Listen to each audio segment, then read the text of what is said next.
Toutes ces premières instructions de base, on va vouloir faire avancer notre lutin, d'accord, de façon à tracer des figures géométriques. Pour cela, il faut charger une extension, ici. D'accord, on ajoute une extension, et cette extension, elle s'appelle stylo. D'accord. Il y en a d'autres que vous pouvez charger, vous avez vu qu'il y en avait d'autres. Le stylo nous permet de, notamment, il faut mettre en position d'écriture pour pouvoir écrire. Il faut le relever à la fin de notre dessin pour éviter que il gribouille un peu partout. Et en règle générale, l'effacer tout, il est quand même très utile, notamment en début de programme. Après, vous avez d'autres options que vous pourrez utiliser par la suite. Bien, commençons un programme. Donc, première chose, je vais dans la catégorie événements, je mets un déclencheur. Le déclencheur, ce sera quand j'appuierai sur le drapeau vert, mon programme se déclenchera. Et donc, le lutin fera l'ensemble des instructions qui sont en dessous. Une fois qu'on a appuyé sur le drapeau vert, on va placer le lutin et on va l'orienter. D'accord, ça c'est en règle générale des choses assez basiques. Une fois que mon lutin il est placé et il est orienté, je vais lui demander d'effacer tout l'écran. S'il y avait quelque chose, là en l'occurrence il n'y a rien, mais s'il y avait quelque chose d'écrit à l'écran, j'aimerais qu'il efface tout, que mon dessin soit vierge. On commence le dessin à 0. Et je vais mettre mon stylo en position d'écriture. Ça veut dire qu'à partir de ce moment-là, si je bouge mon lutin, il l'écrira dans mon programme, j'entends. Mouvement. Donc je vais lui demander de tracer un carré, par exemple.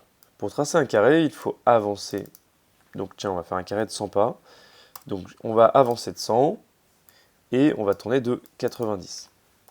Et ça, vous avez compris, il va falloir le refaire plusieurs fois. Avancer de 100, tourner de 90. Avancer de 100, tourner de 90. Et avancer de 100, tourner de 90. Donc là, hop, je fais mes petites modifs. D'accord, hop. Tourner de 90, avancer de 100. Alors on verra plus tard les petites astuces, parce que vous imaginez bien que c'est un peu long à faire à chaque fois. Et mon stylo, je le relève à la fin de mon programme. Donc je vais dans stylo, ici, et je vais dans relever le stylo. Ok, on regarde ça tout de suite pour voir ce que ça donne. J'appuie sur mon drapeau vert, et il m'a tracé un carré. D'accord? Alors bien évidemment, là on n'a pas le temps de le voir. C'est dommage, parce que du coup, on ne sait pas exactement ce qu'il fait. Alors, il y a une astuce pour voir vraiment, pour mettre du pas à pas.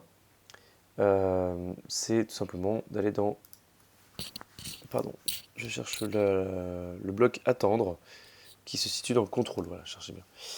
Dans contrôle, dans la catégorie contrôle, vous avez le bloc attendre. Donc on va juste mettre un attendre une seconde, un petit peu à des endroits clés, pour que vous puissiez voir ce qui se passe. Ok, hop. Et je clique sur mon drapeau vert. Donc là, il se place, il fait son premier trait, deuxième trait, troisième trait et quatrième trait. D'accord? Sauf que là, il l'a fait avec des petites pauses. Voilà pour tracer un carré. On se retrouve dans la prochaine vidéo.